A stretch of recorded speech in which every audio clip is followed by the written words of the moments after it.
What's good with YouTube? You already know Big Flacco with a convict's perspective, and I'm smashing, dashing, sliding on through with a whole lot of energy. Please hit the like, subscribe, comment, do all those things to help support this channel, and hit that bell notification for future fire content. Now, I hope everybody's doing well out there, man. I hope everybody's blessed, staying positive, and doing the best that they can. I know times have been tough out there in society recently, but hey, we got to keep on pushing through it. Now, as you can tell by the title and thumbnail, we're going to get straight to it. What is my opinion why there are so many SNYs? And there's a lot of reasons why there's so many SNYs, right? But I think that was mainly self-created, okay? If you look at the SNY yards, right, the majority of them are of the Raza groups, then maybe whites, and then blacks last, right? And the interesting part of that is that I think in the Department of Corrections in California, blacks have the highest population, but they have the lowest population on the SNY. They move different, they program different, okay? Back in the days, you used to have three different tiers as far as within the North Daniel Collective. You had the NF, the NR, and then you had North Daniels. Each one kind of worked hand in hand with the other, but there was expectations that were different in each one of these groups. Like, for instance, you know, you had to know your basics. You had to come out with your shoes and stuff like that, post up for showers, post up for the pisser. And when it was trying to get off, get off. But a lot of the other higher expectations, you know, in accordance to the bonds, were not strictly enforced amongst North Daniels. Okay? Then you had the Nuestra Raza members who were the frontline soldados for the movement, right? They were the movement, protectors of the people, keeping the push forward going. Then you had the Carnales, an organization, a criminal organization, right? Now, when you step into prison, right, county jail or whatnot, you're automatically expected to follow certain DNRs, duties and responsibilities. Those DNRs that you're following today, they weren't being followed 25 years ago. They weren't being followed 30 years ago. They were basic, enough to have you secured up on these yards. There was real struggles back then. Nowadays, everything has been turned into basically reporting each other, right? You come in, unless you do the bidding of the organization to where they look at you in a favorable view, you know, you really have no rights that you really have when you enter prison. You can't vote who's in position. You can't have no say-so in this and that, even if you've been around a long time. You have a limited role. I mean, how many societies, right, or if you had a society where there was no votes, no nothing but a select few at the top that are controlling every decision making within that movement, right? And every movement that's under them, what would you call that? You would basically say that was fucking tyranny. You know what I'm saying? That you can't have a voice unless you put in enough work in the eyes of an organization and being used in the way that they want you to use to have any say-so on any issue, right? You're always told that everybody's equal, but that's bullshit. There's different layers to this, right? The participation by mandate that came out in April 97 changed the whole realm of the prison circuit for the North Daniels. What was expected before of a rather northerner, right? Back then they were North Daniels, right? Is now what they expected of a bro. Everybody was now on equal footing, right? But still nobody had a voice within the group. Now, the same could be said of the southern groups and whatnot. They have a very strict program as well, even sometimes the whites. But once these programs changed and expectations were set, you've seen a lot of those OGs that had those big old broshas, right, who had been doing time since the 70s and 80s but never committed, started to no longer be on these GP yards, right? Those that came into the prison yards, right, and kind of did their own thing but were homeboys but supportive from a distance. Now they were expected to engage in certain shit that they never wanted to be part of. The politics messed everything up. It made everybody involved, right? You can't force your manpower to want to be involved the way you see fit, right? And when you start to look at it with more analytical perspectives, you see that there's very few that really have any say-so on what's going on. You know, it's almost like a dictatorship in some senses. And I think that's one of the big reasons why people first started walking away to the SNY yards. Yes, you had those that had fucking vices and negative characteristics. But even back in the days when those individuals were on the main line, We all knew who those people were. You know, the dirtbags, the fucking cutthroats, the scandalous, right? But they weren't obligated. So as long as it didn't become an intrusion or a disruption, they were left alone. And that's the truth. When you start to put expectations on your people, right, that they don't request or require, and maybe sometimes it's even unnecessary, you're going to have a backlash effect. When you put the wrong people in charge to make decisions, right, who use things such as what you call favoritism or an abuse of authority, right, it's going to set people with a bad taste in their mouth, especially if they see it happen time and time again to different people in themselves. Why would you want to be a part of something that pretty much only turns in on their own people? See, one time there was a cause and struggle that existed. There was times when you'd be on the lines and you were outnumbered by the oppositions. You had people that hated you that were right there in the same yard that wanted to kill you, right? And they had the numbers, they had the strength, and they had the assistance of other things such as correctional staff and other groups, right? At those times, it was worthy to be out there and do what was expected and needed. But when things changed and people just started doing things and crossing people up and whatnot, and it made a whole different type of element on these main lines as opposed to how it was before. Now you had people that would say, okay, you know, some of these rules that would be sometimes, overkill, right? They would be justified. Well, it's for the security of the people. It's for the security of the people. No, it's for the control of the people.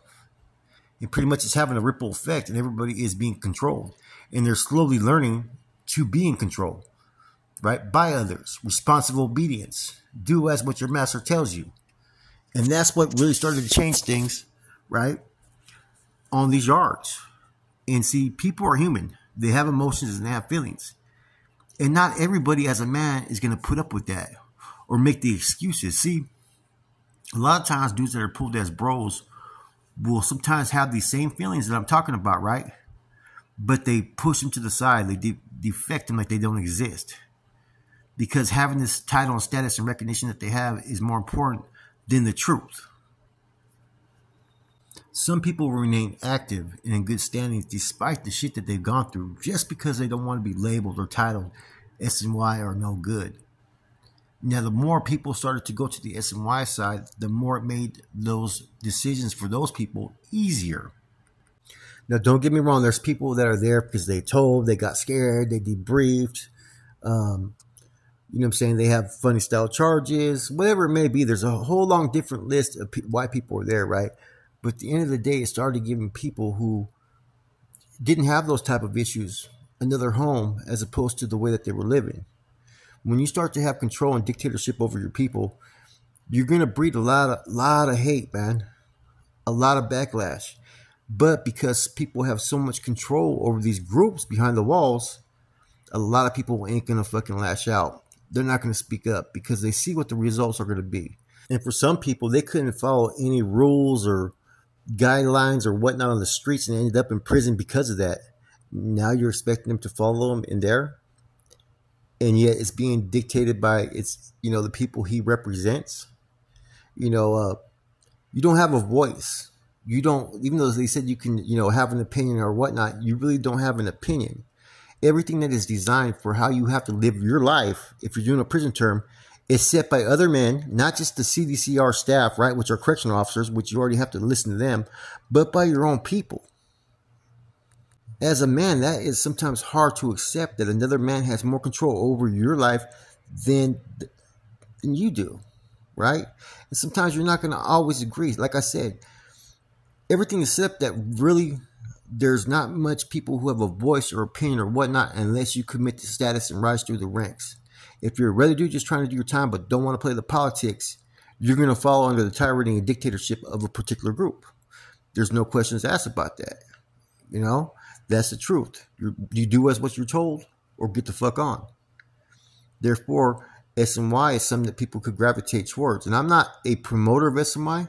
I don't advocate for it, right? I prefer a homeboy parole GP, okay? That's where I stand. But I get it. I understand it, right? And people need to look at it and take off their blindfolds and look at the truth. When there was a cause and struggle, you had less reasons for people to fucking back up or turn on each other. And those that fucking backed away, it was a good thing because they were cowards. They proved it in time and battle. But there's been good dudes who've been done politically, right? Who don't want to be part of anybody trying to dictate what they can't do, but they know the basics of what they should do.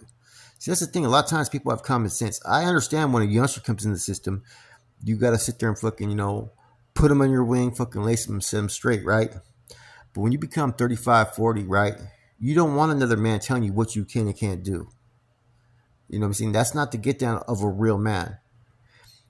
Therefore, that's my opinion on the SNY. I think it was a place that gave people who didn't want to comply to new expectations, right? Because all the groups started to change around that time, the late 90s. They started to tighten up their programs, more politics, more stricter procedures, discipline, and whatnot, right? When that happens, when you start to see people walk away, right? Now, there's people who've made bad decisions, bad calls. There's people who just were fucking cowards. There's people with all kinds of different reasons. But I think for the overall main reason, like I said, was they just weren't with the new program. The program that you hear about today with the Northerners and NF and all that, North Daniels, was not how it was 30 years ago. Was not how it was 20 years ago. Nowadays, man, you can't even sit there and mail a letter or sometimes or send a request form in unless a homeboy sits there and screens it. You know what I'm saying? Everything that you do has watchful eyes. And you got your own people who are fucking ready to stomp on you for the kill if you fuck up. People thrive on filing red on red crime reports and stuff like that. And people play favorites all the time. And then you get fucked up people who fucking get other people crossed up. Think about fucking Big Mister. That's a situation that I'm talking about. People see shit like that, it turns them away. There's no unity. You know what I'm saying? Which is what it's all supposed to be about as far as with the North Daniels. A close-knit raza that will have relationships that will surpass bloodline ones because you're there in a time and place where Gedda was on the verge of any moment. Southsider, same thing, And a lot of it, like I said, it has to do with politics. It has to do with implementations. It has to do with feeling mistreated, right? There's, like I said, you're going to have those that were piece of shits, right? But you're also going to have those that fucking went there for a reason, So there's no, in my eyes, main reasons. I think there's a bunch of causes that happen. I think the North Daniels are in this why Operation Black Widow was a key thing. The 497 filter. All that stuff that happened started to push people away. They didn't want to be part of this no more. They didn't like where the new regime was going. The changes. Like, look at it today. Where's the cause of struggle that exists within the North Daniel movement? It's not like it once was. And the North Daniel movement was a beautiful thing. I see that to this day. But it's hard when everything has been already established that you got people who are more focused on the money side of things as opposed to about the unification, unity. See, being united is one thing, but having unity. And when you have true unity within your ranks, you're not going to have people who are going to abandon their position and go fucking SMI. That's where it all got fucked up. People put their fucking priorities in other things as opposed to what they should have been putting it in. I'm going to do another video in the future about, it was one of the topics, North Daniels having a governing body like they used to, but without the influence of the NF.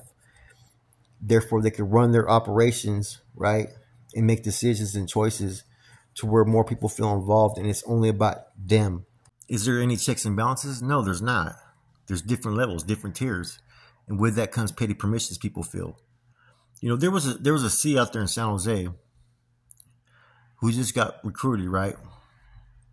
And he was known to get at other people's old ladies, sleep with them and whatnot, and then when getting caught would say, "Oh, I'm NF," hiding behind that title. See, that's where things go wrong, man. There has to be checks and balances to where you can correct all these things and people can function on a level where they want to function. When it's on and cracking wartime, then yeah, we all have to come together as one. Southerners, North Daniels, whatever it is, whatever group you belong to. But when there's none of that, you start to see the abuses start to happen within. You start to hear comments, "Oh, he's just a Northerner." You know what I'm saying? Which is kind of disrespectful if you really think about it. Everybody should have a voice. Everybody should count regardless. Now, it doesn't mean you can come in just rocking the boat. But how many times have bad calls and certain choices happen based upon an individual's individual needs or desires? All the fucking time, man. You know, what are you going to do if you're a northerner and the sea abuses you? Who are you going to report it to? Right? It's going to fall on deaf ears. You know, who are you going to call when fucking unjust decisions made by an individual, but you know you're going to get backlash, right? Any type of fucking resistance you have to whatever is going on all the fucking time. So a lot of this SNY is self-created. Yes, administration opened the door to make it easy for individuals to leave, right? But as things started to get stricter and stricter behind the walls, it forced a lot of people's hands that they didn't want to be a part of it no more. That's my opinion on why there's more SNYs today.